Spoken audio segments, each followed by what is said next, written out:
YouTube,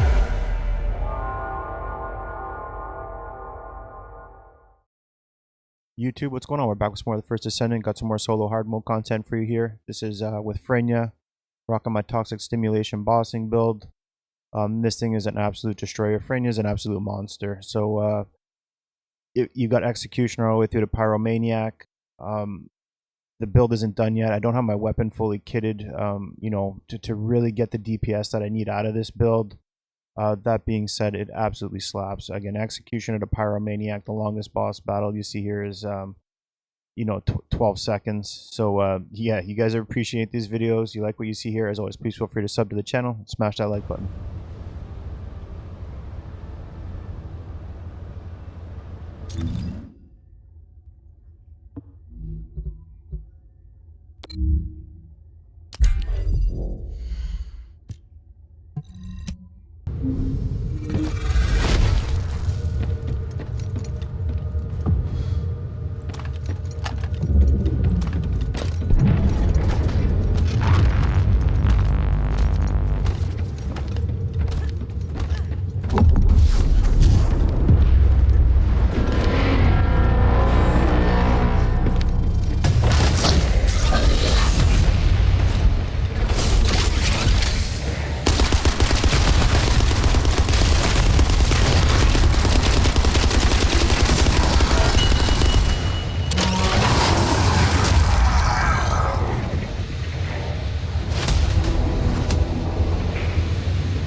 Alright, this is my updated Freyna bossing build. This is the Toxic Stimulation build.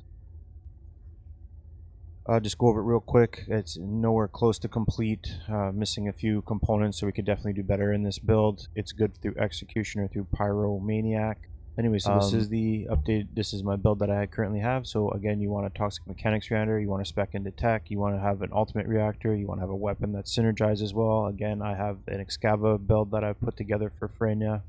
I'll go over that too, because the weapon build for Freyna is, key to having a devastating 4 ability to be able to wipe the bosses quickly. So the Freyna's weapon does, have an impact on how quickly you'll be able to wipe the bosses.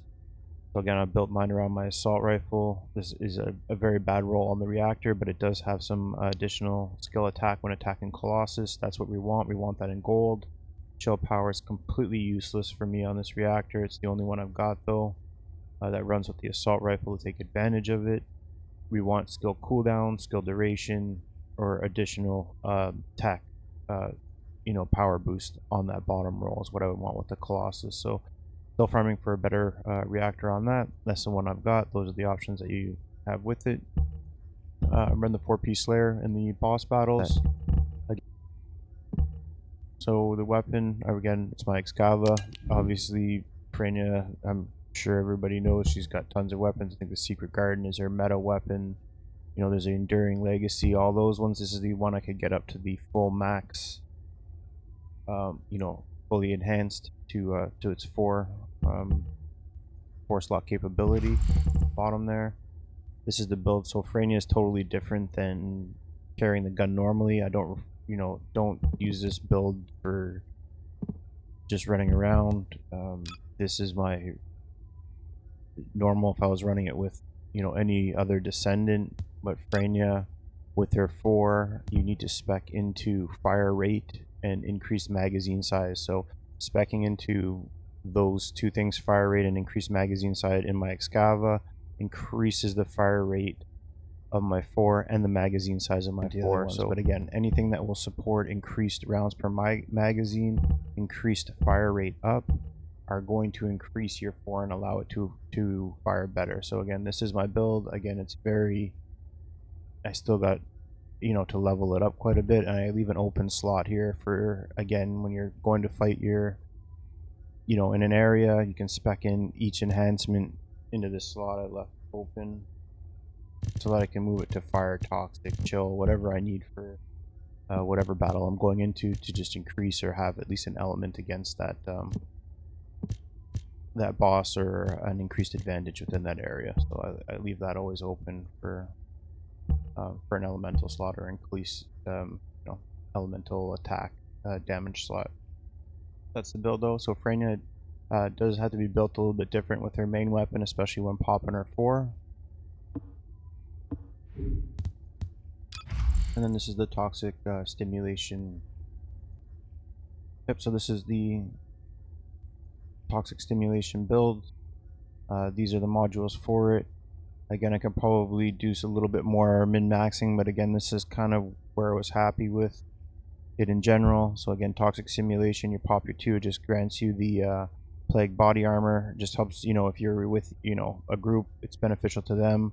But again, you pop this, it just adds continuous damage effects, and adds Despair when they're in range. So again, you just pop that, and then you would immediately pop your 4 to lay down the damage for the Toxic Stimulation build. Again, spec'd heavily into damage. Do have a little bit of the, we do have some of the cooldown in there. I'm not too sure if that's really necessarily needed, because we're wiping them so fast. But again, when you get up into the higher boss battles, when it takes a little bit more skill power, a little bit longer of a battle, these are beneficial. Again, what you're seeing here is exactly how I wiped the first 4 bosses regardless. So those are my cooldown nodes that I use with it. This is my survivabilities, increased HP with my defense, which specs into a little bit of skill power, which is very nice. We then move into a little bit of firearm attack. Again, this is, I think, beneficial because we're using our gun and we want to be a little bit more gun focused as opposed to toxic focus. So you know, focus on toxic are out, shot on focus is in, and again we went with power increase as well. Again, to spec kind of out of toxic and more into firearm or skill power in general, where you know where we could, because again the higher skilled bosses are kind of immune to toxic, but not the first four we continue to wipe. That's just kind of my, again, you know, just my train of thought for it. So shock focus for a little bit of attack again. So we got some skill power in there. Power increase, toxic amplification, tech amplification. This one's huge. As well as focus on tech again for a little bit of skill power, for a little bit of the tech power modifier and some skill cooldown. So those are the nodes in general. Again, increased HP, spear and shield for some survivability. We've got our nimble fingers and our MP conversion for some cooldown. Got some focus on tech for some cooldown and some tech modifier. And again, toxic amplification, tech amplification, spec both into, again, just straight skill power. With the toxic, so that's why you kind of go for that. You just can't pass up, you know, even if they might be immune to toxic, it's the power that you can't knock.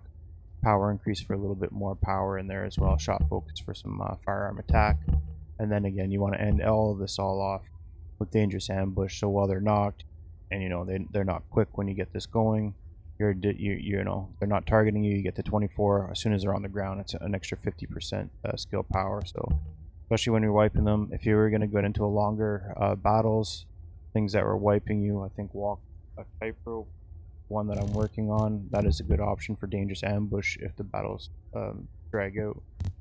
Again, I have work to do. It's not completely done, and again, we're going to be looking at a whole different build in general to see how well it stacks up versus these bosses, and then going into some of the higher level bosses, and that's the venom injection.